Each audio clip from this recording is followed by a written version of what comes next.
এই শীতের মরশুমে অযোধ্যা পাহাড় তো বেড়াতে যাবেন। শুধু শীতের মরশুমই বলি কেন, শীত থেকে শুরু করে সেই বসন্তের পলাশ সেই পর্যন্ত পুরুলিয়া সার্কিট এবং বিশেষ করে অযোধ্যা পাহাড় প্রচুর লোক ঘুরতে যান। আপনারাও যাবেন প্রিয় দর্শক বন্ধুরা, কিন্তু থাকবেন কোথায়? সেই থাকার জায়গা নিয়ে একটা আমার মতে দারুণ সুন্দর একটা রিসর্টের আপনাদের হদিশ দিতে চলেছি। এটা কোনো প্রমোশনমূলক ভিডিও নয়, এখানে আমি নিজে থেকেছি এবং সেই অভিজ্ঞতাই আপনাদের সাথে শেয়ার করব।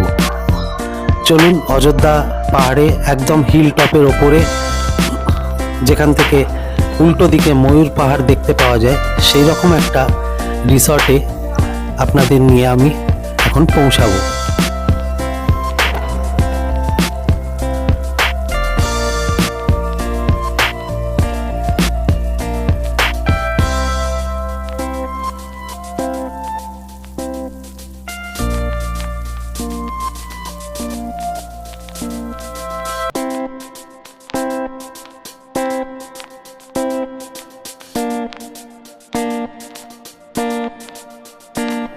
আমরা এসে পৌঁছলাম অযোধ্যা পাহাড়।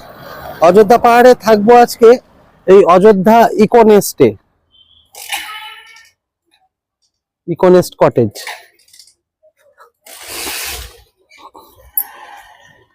পার্কিং এর বিরাট বড় জায়গা রয়েছে।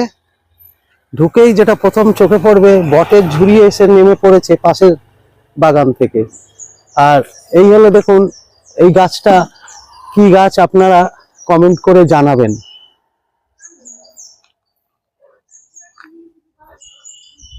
খুব সুন্দর লাগছে এটা। এইবার চলুন কটেজ গুলো দেখি। এখানে একটা, দুটো, তিনটে, চারটে কটেজ আছে, ডবল বেড। সামনে একটা করে ব্যালকনি রয়েছে, চারজন বসে গল্প করতে পারে এরকম। আর এদিকে রয়েছে দোলনা। দোলনা অলরেডি দুলতে শুরু করেছে এরা। এবার চলুন দেখে নি রিসেপশন।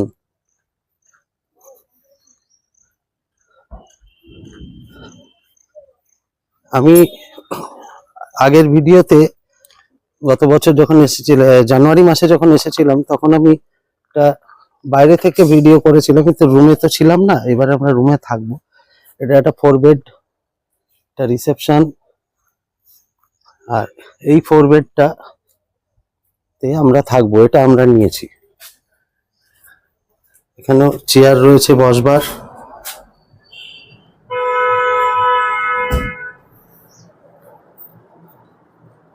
একটা ডবল বেড আর একটা ডবল বেড, প্রমাণ সাইজের 6-7 খাট।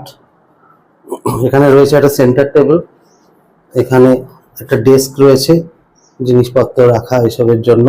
চার্জিং পয়েন্ট রয়েছে অনেকগুলো, প্রচুর সুইচ রয়েছে, আলো রয়েছে অনেক। এখানেও চেয়ার দেওয়া আছে। আর এই একটা জামা কাপড় রাখার একটা স্ট্যান্ড রয়েছে, এটা সব জায়গায় পাওয়া যায় না, কিন্তু এখানে আছে।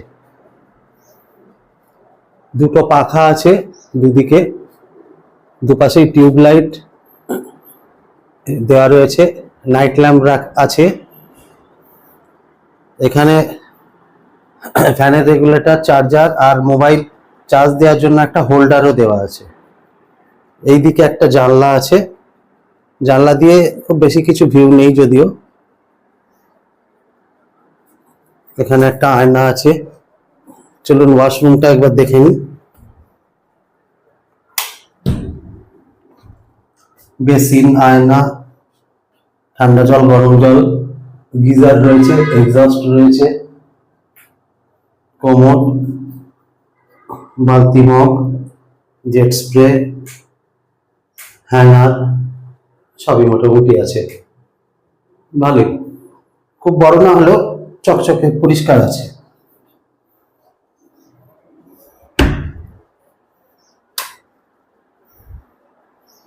এবং এদের পরিষেবা ভালো। আর ম্যানেজার রাহুল বাবু, ওনারও ব্যবহার ভালো। এখানেও খাবারের ব্যবস্থা রয়েছে। যদি কেউ মনে করেন যে খাবেন তাহলে একটু আগে থেকে অর্ডার দিলে এনারা লাঞ্চ ডিনার এগুলো অ্যারেঞ্জ করে দেন। আমি মেনু কার্ডটা তুলে ধরার চেষ্টা করলাম।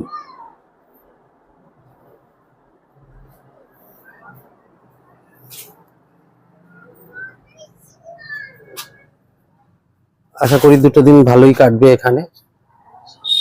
সুন্দর কটেজগুলো, আর জাস্ট ময়ূর পাহাড়ের ডেড অপোজিটে এটা। ময়ূর পাহাড়টা দূরে দেখা যাচ্ছে, ময়ূর পাহাড়ের কাছে নয় কিন্তু ময়ূর পাহাড় দেখা যাচ্ছে। এখানে একটা টিয়া পাখিও দেখতে পাচ্ছি এনাদের।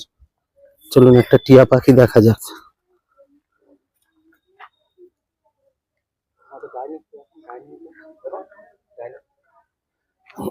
আর এনাদের ডাইনিং হলও আছে। ডাইনিং হলটা চলুন একবার দেখে নিই। এই হলো ডাইনিং হল, বেশ পরিষ্কার পরিচ্ছন্ন, বড়, কিচেনের সাথেই লাগোয়া। একটা, দুটো, তিনটে, চারটে টেবিলের প্রভিশন আছে। 4x4, অর্থাৎ 16 জন একসাথে খেতে পারে। একটা টিভি লাগানো রয়েছে, আর রয়েছে বেসিন। ভালো পরিষ্কার সুন্দর ডাইনিং হল।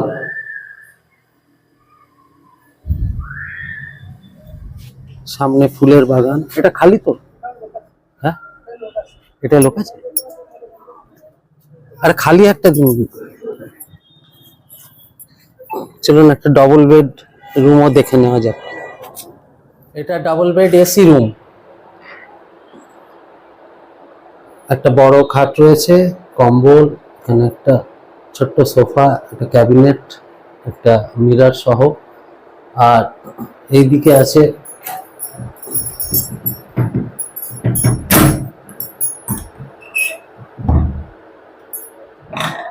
আর এই হলো ব্যালকনি।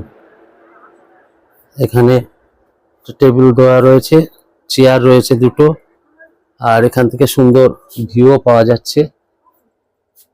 ওই যে গাছটা যেটা সম্বন্ধে আপনাদের প্রশ্ন করলাম, কমেন্ট করে জানাবেন কি গাছ।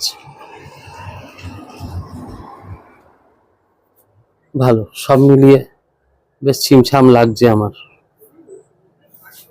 একবার ওয়াশরুমটা দেখে নেওয়া যাক।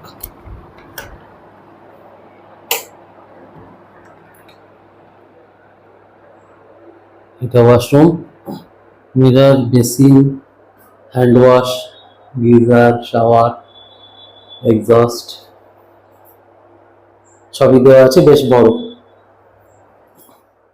ইকোনেস্ট কটেজটাও ঘুরিয়ে দেখালাম। কিরকম লাগছে আপনাদের? কোনো মন্তব্য থাকলে বলবেন, ভালো লাগলে লাইক করবেন।